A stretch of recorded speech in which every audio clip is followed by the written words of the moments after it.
I'm going to read to you a Grimm's fairy tale called The Seven Ravens. There once was a man who had 7 sons, and last of all, 1 daughter. Although the little girl was very pretty, she was so weak and small that they thought she could not live, but they said she should be at once christened. So the father sent one of his sons in haste to the spring to get some water, but the other 6 ran with him. Each wanted to be first at drawing the water, and so they were in such a hurry that all let their pitchers fall into the well, and they stood very foolishly looking at one another, and did not know what to do, for none dared go home. In the meantime, the father was uneasy, and could not tell what made the young men stay so long. Surely, said he, the whole 7 must have forgotten themselves over some game of play, and when he waited still longer, and they yet did not come, he flew into a rage, and wished them all turned into ravens. Scarcely had he spoken these words when he heard a croaking over his head, and looked up and saw 7 ravens as black as coal flying round and round.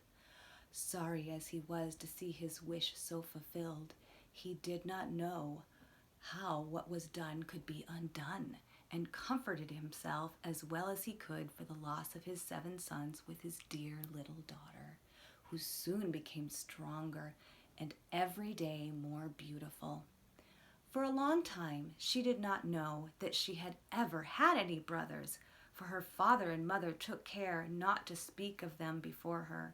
But one day, by chance, she heard the people about her speak of them. Yes, said they, she is beautiful indeed. But still, 'tis a pity that her brothers should have been lost for her sake.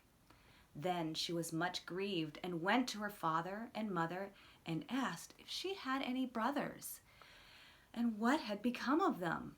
So they dared no longer hide the truth from her, but said it was the will of heaven, and that her birth was only the innocent cause of it. But the little girl mourned sadly about it every day, and thought herself bound to do all she could to bring her brothers back. And she had neither rest nor ease, till at one day she stole away, and set out into the wide world to find her brothers, wherever they might be, and free them, whatever it might cost her.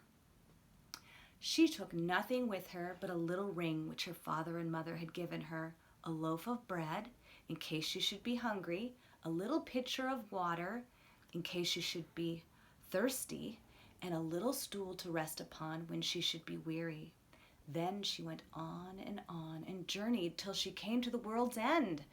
Then she came to the sun, and it looked too hot and fiery, so she ran away quickly to the moon. But the moon was cold and chilly, and said, I smell flesh and blood this way. And so she took herself away in a hurry, and came to the stars, and the stars were friendly and kind to her. And each star sat upon his own little stool.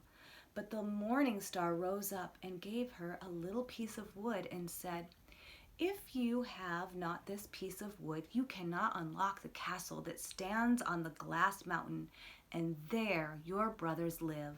The little girl took the piece of wood, rolled it up in a little cloth, and went on again until she came to the glass mountain and found the door shut.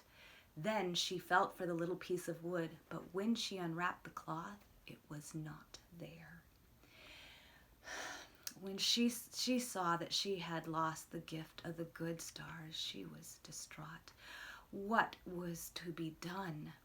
She wanted to save her brothers, and had no key of the castle of the glass mountain. So this faithful little sister took a knife out of her pocket and cut off her little finger.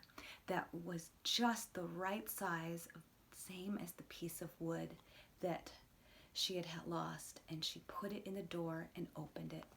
And she went in. A little dwarf came up to her and said, what are you seeking for?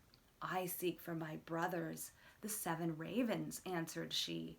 Then the dwarf said, my masters are not at home, but if you will wait till they come, pray step in. Now the little dwarf was getting their dinner ready, and he brought their food upon 7 little plates and their drinks in 7 little glasses, and set them upon the table, and out of each little plate the sister ate a small piece, and out of each little glass she drank a small drop, but she let the ring that she had brought with her fall into the last glass. All of a sudden she heard a fluttering and croaking in the air, and the dwarf said, "Here come my masters." When they came in, they wanted to eat and drink, and looked for their little plates and glasses.